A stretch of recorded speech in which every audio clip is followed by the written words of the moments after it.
Halo, salam jumpa lagi dalam Perspektif Isidorus Lili Jawa. Saudara-saudara yang saya kasihi, kurang lebih sepekan lalu kita mendapatkan kabar yang di luar dugaan kita, ya. Menteri Komunikasi dan Informatika Bapak John G. Plate ditetapkan sebagai tersangka oleh Kejaksaan Agung Republik Indonesia dalam dugaan kasus korupsi pengadaan BTS Base Transceiver Station dengan kerugian negara kurang lebih 8 triliunan. Dan semenjak pekan lalu itu sampai dengan hari-hari ini, publik masih mendiskusikan ya soal kasus ini, ya, berbagai hal yang bersentuhan ataupun berkorelasi dengan kasus korupsi ini. Tetapi satu hal yang mau saya sampaikan kepada saudara-saudara sekalian adalah kemanakah uang 8 triliun itu mengalir? Ya. Mungkin ini juga menjadi pertanyaan saudara-saudara. Ya. Dari berbagai informasi media, kita mencerna bahwa ada beberapa skenario berkaitan dengan kemana uang 8 triliun itu pergi. Yang pertama, ada yang menyatakan bahwa uang sebesar 8 triliun itu masuk juga ke rekening partai atau masuk juga ke partai yang adalah juga partai seorang Pak Johnny Plate.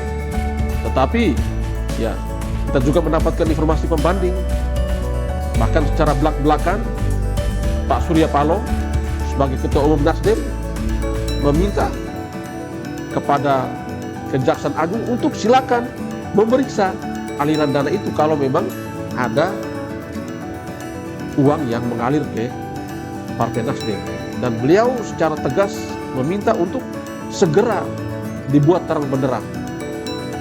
Ya, jadi kalau melihat informasi yang pertama ini, ya kita sudah mendapatkan dua informasi pembanding. Ya, ada dugaan uang itu mengalir ke Nasdem, tetapi langsung direspon oleh Ketua Umum Nasdem bahwa silakan buktikan itu, dan partai membuka peluang kepada aparat penegak hukum untuk membuktikan itu.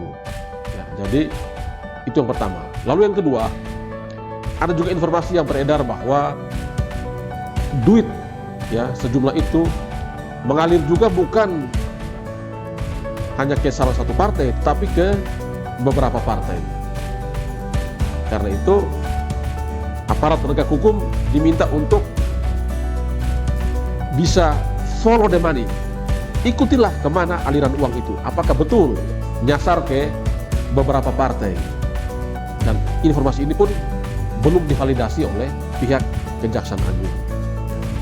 Lalu yang ketiga, ada juga yang menyatakan bahwa duit sebanyak itu ya mungkin juga ya dimanfaatkan oleh seorang Pak Johnny Plate. Tetapi terhadap informasi ini ada yang tidak mempercayainya. Mengapa? Karena tidak mungkin ya uang 8 triliun itu hanya dimanfaatkan oleh 1-2 orang saja. Karena itu kalau memang arahannya adalah bahwa itu duit yang hanya dimanfaatkan oleh Pak Johnny Plate, banyak yang tidak percaya karena tidak mungkin uang sebanyak itu hanya untuk beliau. Ya, itu yang ketiga. Lalu ada juga yang berkembang ya di beberapa hari terakhir ini ya, bahwa ada aliran dana yang diduga itu masuk ke gereja-gereja, dan itu langsung ditulis bahwa ke gereja-gereja di Nusa Tenggara Timur. Ya, ini tentu juga perlu dicek and recheck lagi oleh aparat penegak hukum untuk meyakinkan bahwa betul ada aliran uang atau tidak. Jangan sampai ini hanyalah asumsi-asumsi saja. Ya, dalam konteks presumption of the innocence, ya, asas praduga tak bersalah, kita tentu sampai hari ini tetap dalam praduga tak bersalah bahwa Pak Joni Plate tidak bersalah, ya, atau belum dinyatakan bersalah dalam dugaan kasus korupsi ini. Karena itu berbagai asumsi, ya, berbagai dugaan berkaitan dengan mengalirnya uang 8T kemana-mana itu belum bisa dibuktikan, ya. Dan sampai sejauh ini aparat penegak hukum di Kejaksaan Agung masih terus bekerja, masih terus mengumpulkan data, mengumpulkan fakta, ya, menginvestigasi kemanakah duit 8 triliunan itu mengalir. Saya percaya, ya, bahwa dalam teori investigasi, kalau berkaitan dengan duit, itu selalu ada prinsip follow the money. Ikutilah kemana uang itu pergi, ikutilah kemana uang itu mengalir. Dan dalam konteks kasus BTS ini, ya, yang menimpa Pak Joni Plate, tentu aparat penegak hukum saat ini sedang bekerja serius untuk menelusuri kemanakah uang 8 triliunan itu mengalir, kemanakah uang 8 triliunan itu pergi. Uang itu tentu tidak menguap atau tidak hilang begitu saja. Pasti dia pergi ke suatu tempat, dia pergi ke orang-orang tertentu, ya. Dia mungkin pergi ke korporasi tertentu. Uang itu tidak hilang, uang itu pergi ke tempat-tempat tertentu, ke orang-orang tertentu, mungkin ke korporasi-korporasi tertentu. Nah, tugas aparat penegak hukum adalah follow the money dan nyatakan kepada publik bahwa oh, ternyata uang itu mengalir ke sini, atau ke sana, dan seterusnya.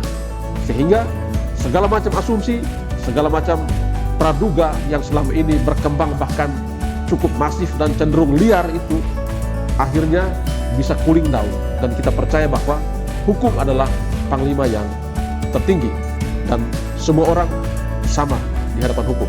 Karena itu wait and see, ya, kita ikuti terus proses hukum ini, ya, kita dukung aparat penegak hukum untuk bekerja profesional, dan kita juga mendoakan, ya, Pak Joni Plate sebagai sesama warga NTT untuk tetap tabah, ya, tetap